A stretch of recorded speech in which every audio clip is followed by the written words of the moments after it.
आपण कौन निजर एक स्वप्नर पक्का घर पाइबा चाहूँगी किंतु आर्थिक अभाव जो घर खंडे तैयारी कर पारना कि तेज आज भिडियो आपण बहुत गुरुत्वपूर्ण। सरकार अंत्योदय गृह योजना माध्यम किभली आपण मागणार पक्का घर पाइपर आसतु से विषय संपूर्ण जानिबा। अंत्योदय गृह योजना है सरकार एक महत्वाकांक्षी पदक्षेप जार मूल लक्ष्य है समाजर सबुठारु गरीब एवं अवहेलित वर्गर लोक सुरक्षित एवं पक्का घर जोगाई देवा।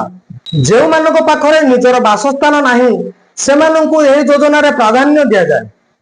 वर्तमान केउ मानकु मिलिबो घर जो माने सामाजिक आर्थिक जातिगत जनगणना तालिका रे अंतर्भुक्त एवं अत्यंत गरीब सेमानंकु घर निर्माण पई सरकार सीधा सलख बैंक खाता को टंका प्रदान करंती। यही घरे विद्युत संजोग शौचालय पानीय जलर सुविधा मध्य रही है। एबे आसंतु जानिबा किभली आवेदन करिवे। यही योजना रे आवेदन करिया पई आपनकु निजर निकटस्थ ग्राम पंचायत कार्यालय किंबा ब्लॉक कार्यालय को जीवाको हेबो। सेठारे थिबा गृह निर्माण अधिकारी को जोगाजोग करंतु।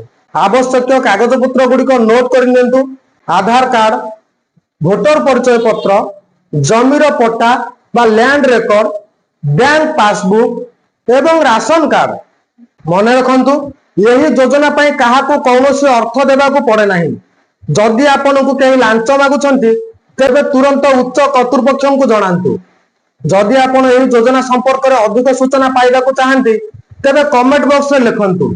आमे आपनक प्रश्नर उत्तर देबाकू चेष्टा करिमु। आज रे वीडियोटी भलो लागिथिले गोटे लाइक करंतु और आपनक गां रे गृह नथिबा लोकन को शेयर करंतु जहा फल रे गरीब भाई भौणी माने यार लाभ उठाई परिबे। आम चैनल को सब्सक्राइब करने को भूलंतु नहीं। आम फेसबुक पेज को फॉलो कर रखंतु। धन्यवाद। जय जगन्नाथ।